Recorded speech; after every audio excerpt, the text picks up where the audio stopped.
Hello students, I am again here with the next part of that surface chemistry, and that is colloidal solution. What do we mean by colloidal solution? You have done this in 9th class also, colloidal solution. So firstly, one scientist named Thomas Graham gave the concept that soluble substances can be divided into two categories: crystalloids and colloids. Now question arises that what are crystalloids and what are colloids? According to him, any particles which pass through the membranes meaning animal membrane or the vegetable membrane, if the substances are passing through the membranes, then they are called crystalloids. But if they cannot able to pass through the membrane, they are called colloids. But students, I am telling you that we cannot say with surety that whether the substance will pass through the membrane or not. Because if suppose I am taking NaCl which we use as a salt, table salt, if we dissolve it in water, it will act like crystalloid and it will pass through animal membrane. But same NaCl, if I am dissolving in benzene or in any organic compound, it will not able to pass through the animal membrane or the vegetable membrane. That means now the same thing is acting like colloid. So we cannot say with surety that this substance will act like crystalloid or colloid.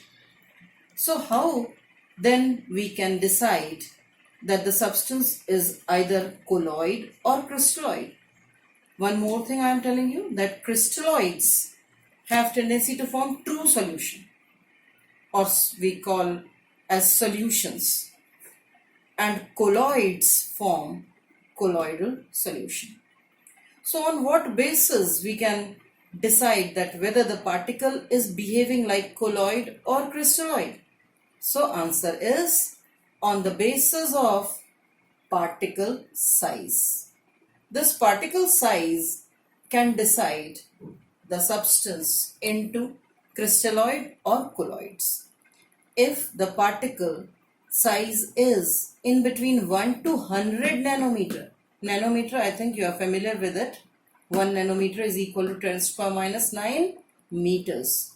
So if the particle size is lying in between 1 to 100 nanometer, then it behaves like colloid and forms colloidal solution. Here I am telling you two more type of solutions, that colloids are 1 to 100, in between 1 to 100 nm. If less than 1 nanometer particle size, then it will form true solution. Like NaCl when dissolved in water, like sugar when dissolved in water.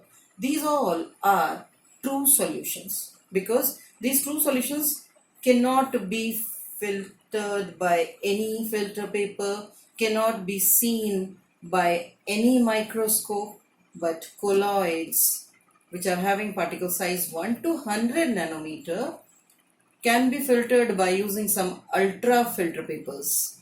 We will study it afterwards. And suspension, if the particle size is more than 100, then they form suspension. These particles can be seen by naked eyes, like sand dissolve in water, soil dissolve in water, stones dissolve in water. So they all are forming suspensions. So we have to concern with colloids. So what is the size of colloidal particles? That is 1 to 100 nanometer. Is it okay, friends? Now, you are knowing that true solutions have two parts, solute and solvent. Whatever part or fraction is present in lesser amount is solute and larger fraction is called solvent. So here in case of colloidal solution also, it is having two parts. What are they? Dispersed phase and dispersion medium. Whatever fraction is present in less amount is called dispersed phase. In the colloidal solution, fraction which is present in less amount is called dispersed phase. मतलब solute के जैसा. Solute वो part था जो कम रहता है, उसी तरह से डिस्पर्स फेज भी कोलॉइडल सॉल्यूशन में वो वाला पार्ट है जो कम अमाउंट में है। जो ज्यादा होता है उसको हम क्या बुलाते हैं? Dispersion medium. Fraction which is present in larger amount in the colloidal solution is called dispersion medium. It is like solvent of true solution. Now I am taking classification of colloidal solution on the basis of dispersed phase and dispersion medium. Classification I am telling you, students, of what? Of colloidal solutions on the basis of dispersed phase and dispersion medium. So I am making a table here in which serial number, dispersed phase, dispersion medium, what is that type called, and then the examples. Here I am taking first solid in gas. That means I am dissolving solid particles in gas in larger amount. So this type of colloidal solutions where dispersion medium is gas are called aerosol.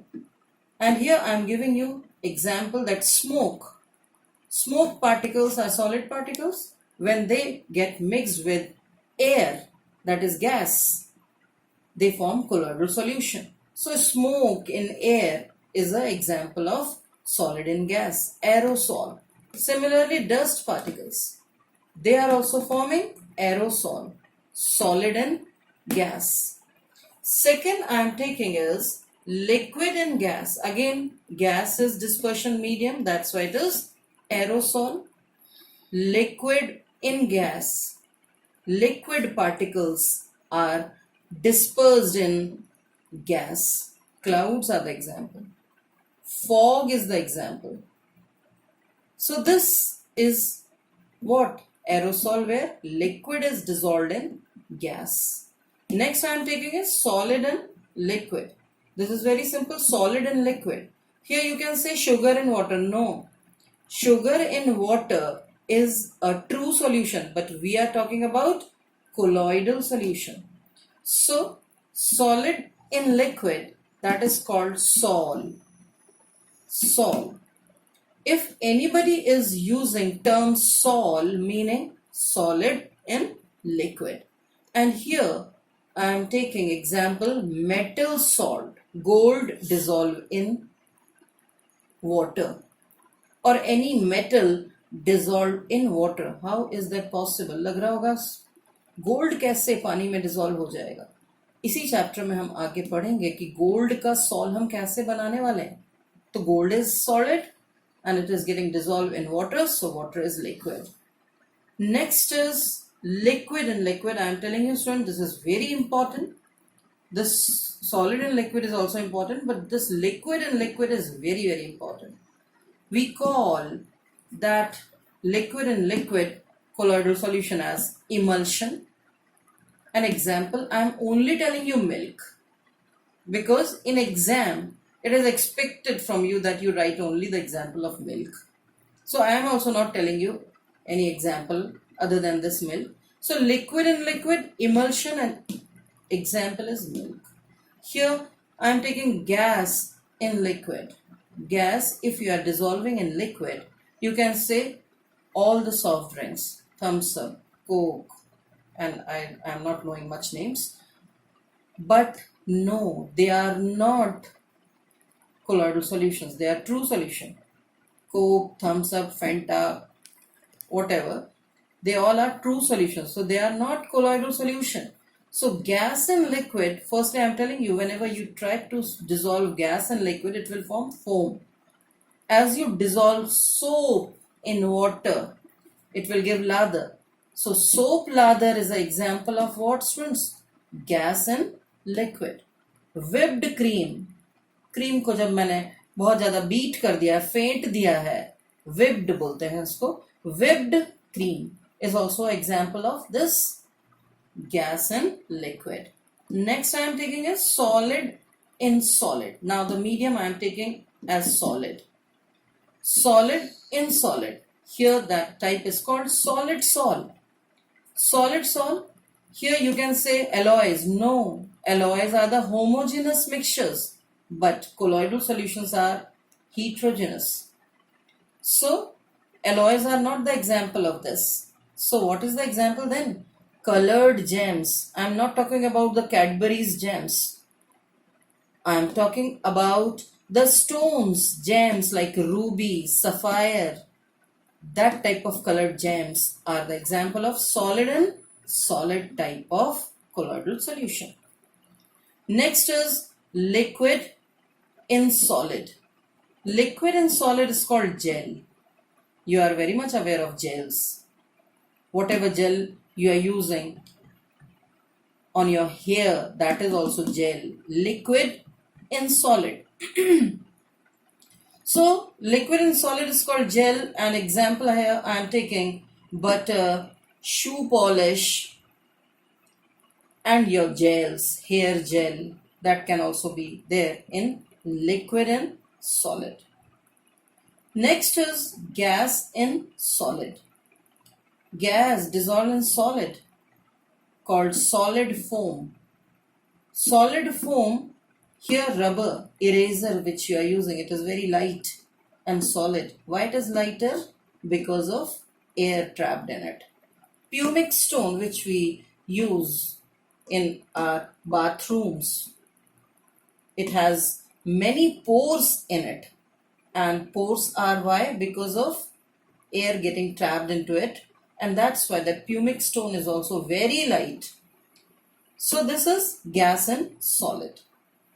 One I have not taken, students, like solid and gas, liquid and gas, but gas and gas I have not taken. Why I have not taken? Because gas in gas is always homogeneous. That means it is true solution. It will not be colloidal solution. That's why how many types are there in the colloidal solution? 8 types. Gas in gas is not there. It is since homogeneous, that's why it cannot be colloidal solution, because colloidal solutions are heterogeneous in nature. Now I am taking the second classification, and that second classification is now based on the interaction between dispersed phase and dispersion medium. How these two phases are interacting. Since we are adding dispersed phase into dispersion medium, how that phases are interacting with each other. On that basis, we have divided colloidal solutions into two types, lyophobic, BIC. This is also called hydrophobic. Hydro word is related with water. And second is lyophobic, and other is lyophilic. This is also called hydrophilic. What is it? I am telling you. Lyophobic, solvent, lyo meaning solvent, hating, repelling. Solvent repelling is lyophobic. I told you that this can be hydrophobic also. So why hydrophobic?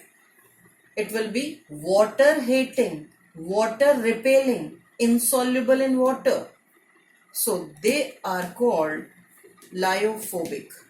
And here solvent loving, solvent attracting. So this is called, so hydrophobic is solvent hating, and hydrophilic is solvent loving. Easily when dispersed phase and dispersion medium are getting soluble into each other, then they form lyophilic, because easily they are getting intermixed into each other. But if they are not getting intermixed easily, in that case we can say they are as solvent hating, solvent repelling, that's why not getting mixed readily. That's why they are called lyophobic. So how can you define lyophobic colloidal solution? If dispersed phase and dispersion medium are not getting mixed together readily, if the dispersed phase is solvent hating, solvent repelling, it forms lyophobic colloidal solution. So is it clear, students? Solvent hating, solvent loving is philic. Here, next I am telling you the differences in these two. Stability. If dispersion medium and dispersed phase are not getting mixed readily, that means they will be automatically less stable. And if they are mixing nicely, that means lyophilic will be more stable. Next property I am taking, reversibility. Once obtained, once mixed, dispersed phase and dispersion medium, once mixed, cannot be separated. That's why I am writing irreversible.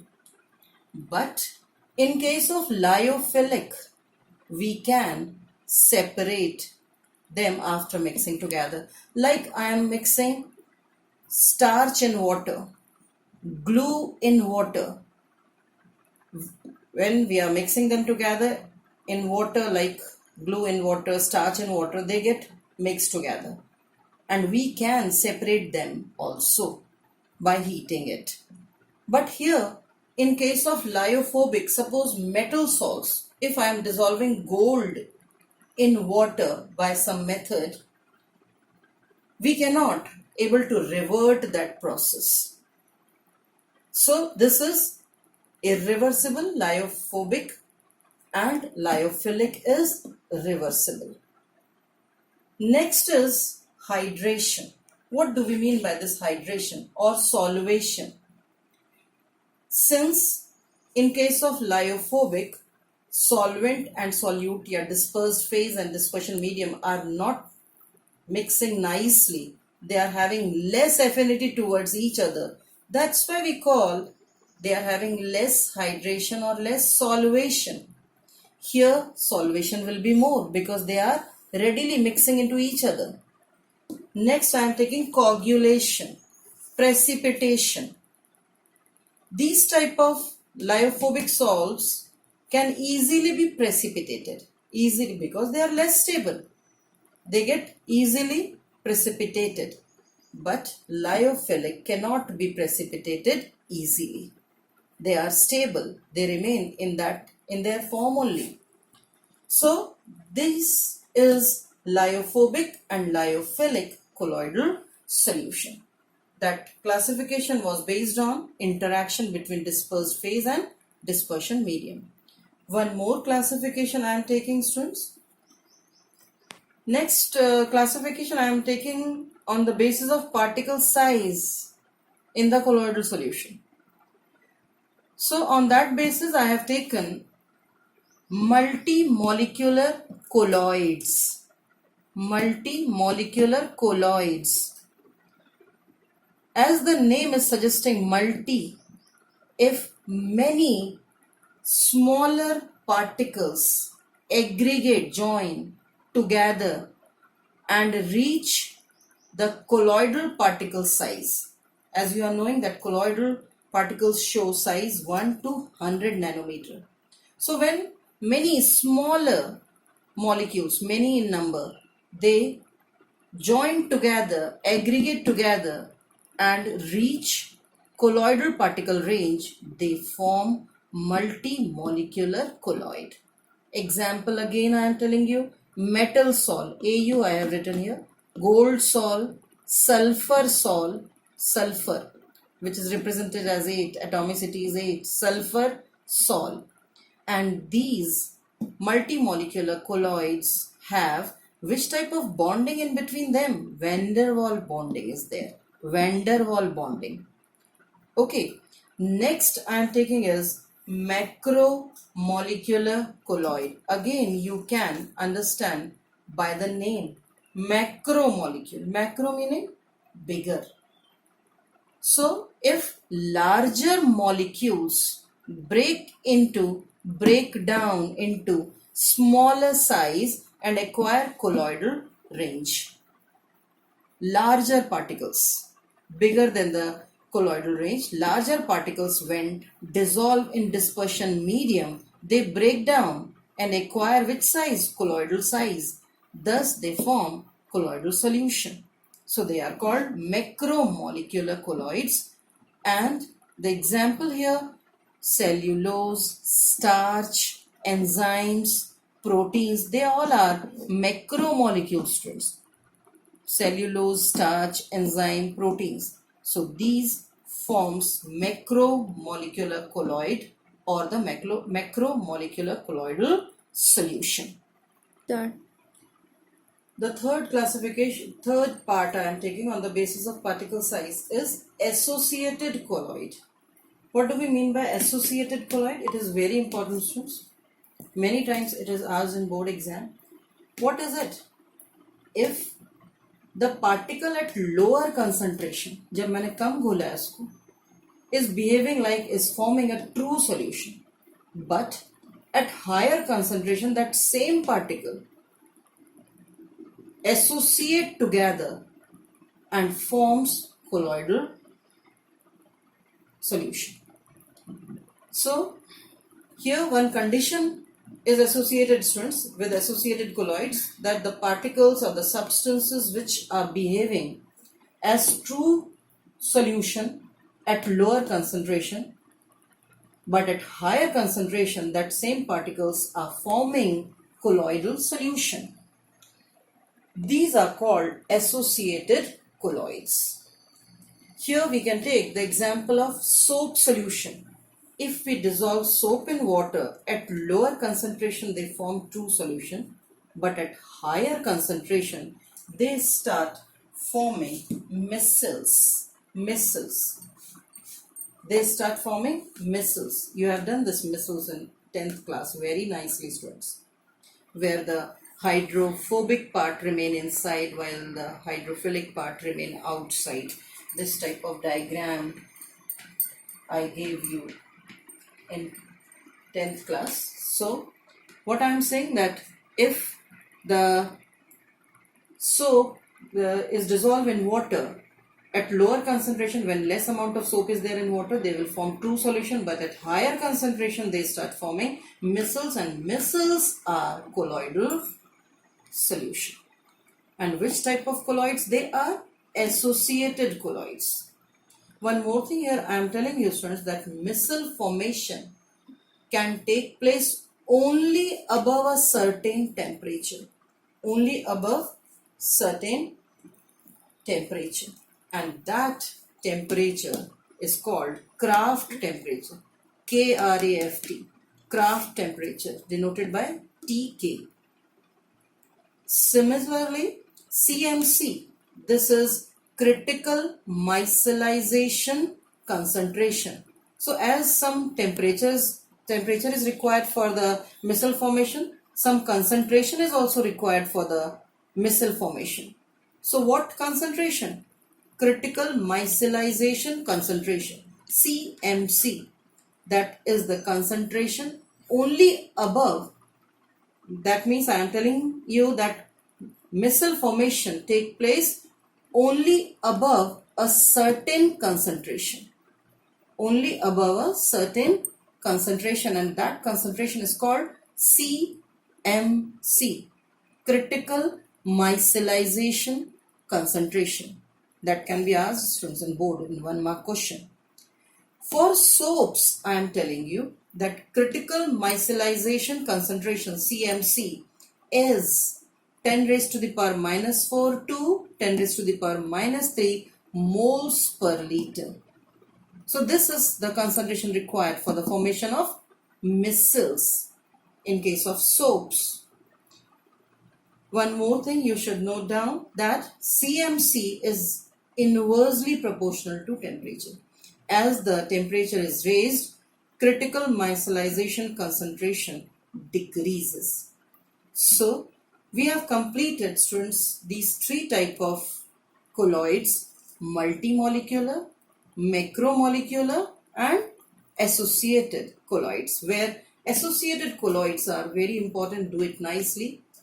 So we have done the classification. In the next video we will take how to prepare these colloidal solutions. Till then, goodbye. Thank you.